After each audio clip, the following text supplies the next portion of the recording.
Hello people, Arctic Zombie today bringing you guys another zombies video.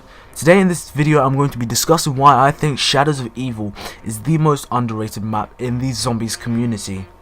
Now when Black Ops 3 first came out, everyone in the zombies community thought that Shadows of Evil was just long, tedious and just boring because you had to use 4 rituals to start.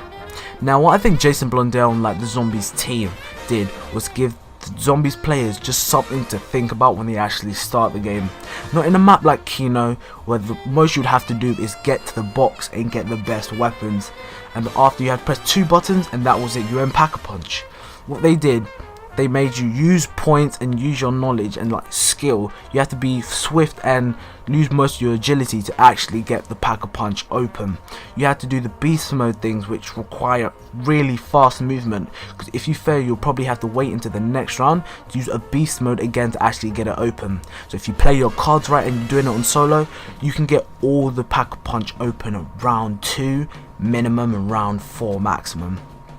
Now, pre-patch, Margwas were the most annoying thing. They were spawning in every 1 to 2 round and the Civil Protector couldn't do anything to help you. It was really a pain for anyone going for high rounds. But now after patch, what they've done, the Margwas spawns in every 5 rounds. That's something the Panzer will do and not the Thrashers.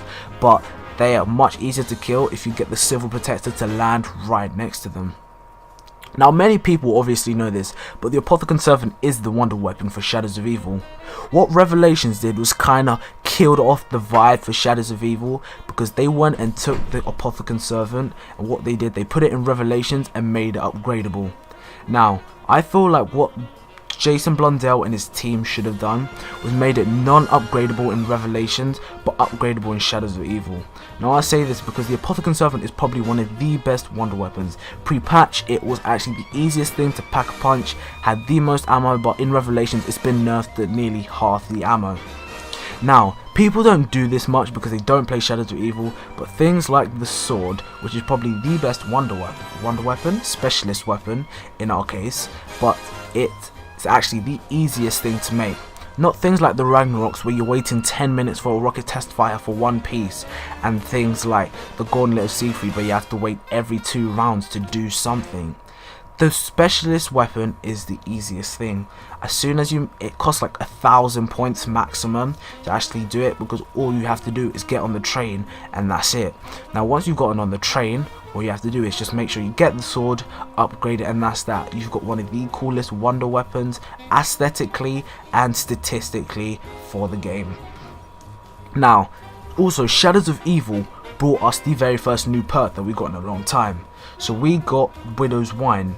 Now of course we didn't get any other new perks like we wanted to, like Banana Colada and stuff like that, but we still got a new perk from Shadows of Evil. Now the Bloodhound is statistically probably the strongest starting pistol. Now people don't take this into account because you're not going to be looking at stats for when you're playing a zombies game. What you're going to be doing is having a fun time or trying to do the Easter egg. Now, I know people don't like Shadows of Evil compared to a map like Der Eisendrache, but to be honest I can't really stand Der Eisendrache right now. After the Stormbar has been patched to absolute garbage, it's a pre-patched void bow now, it can't do anything in the higher rounds, so I stick with the wolf bow when I go to higher rounds. But anyways, things like that just change the map, and you guys need to think aesthetically Shadows of Evil is the best looking map. Things like Revelations have just doled out the good looking maps like Kino, Mob of the Dead. They all just looking dark, like Der Eisendrache, the Giant, the list goes on, but the maps for Black Ops 3 just look dull as hell. Shadows of Evil has colour. It is a 90s 40s era, so think about it. The colours are going to be more jazz, more suede, if that's the right word for it, but of course the map looks beautiful.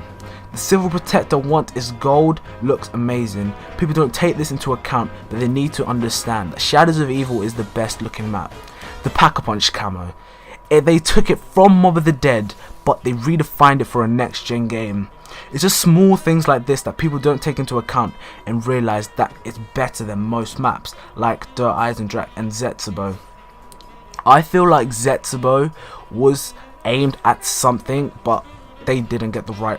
Sorry, I had some technical difficulties. My microphone literally just cut off and I had to restart the recording. But anyway, back to the point. I feel like Zetsubo no Shima was aimed at an audience to be scary with the fact of Division 9 and the whole backstory of that, but it just didn't quite grip the audience, and the fact that everything in the map was expensive and took so long, it just threw people off for a second DLC compared to his counterparts like Mob of the Dead, Verruckt, I'm not sure the other ones. Yeah, I think that's it. But yeah, so anyway, Shadows of Evil was just meant to be the starting map.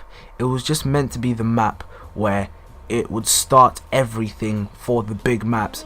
If you practiced and were good at Shadows of Evil, you are more likely to be good at bigger maps like Gorod Krovi and Revelations. If you didn't play this map, Gorod Krovi, Revelations, map like those will come as a hindrance more than a help to you. Now, I think like I've laid out all my best points on why I feel like Shadows of Evil is an underrated map and should have been not frowned upon, should have been like in the spotlight much more. Anyway, that's been my video. It's been Arctic Zombie. If you guys enjoyed the video and you guys thought my points were valid, then make sure to subscribe, comment on what you think is the worst map, and I'll probably do a video ranting on that later on. So anyway, it's been Arctic Zombie. Subscribe if you're new, and I'll see you guys in my next video. Peace.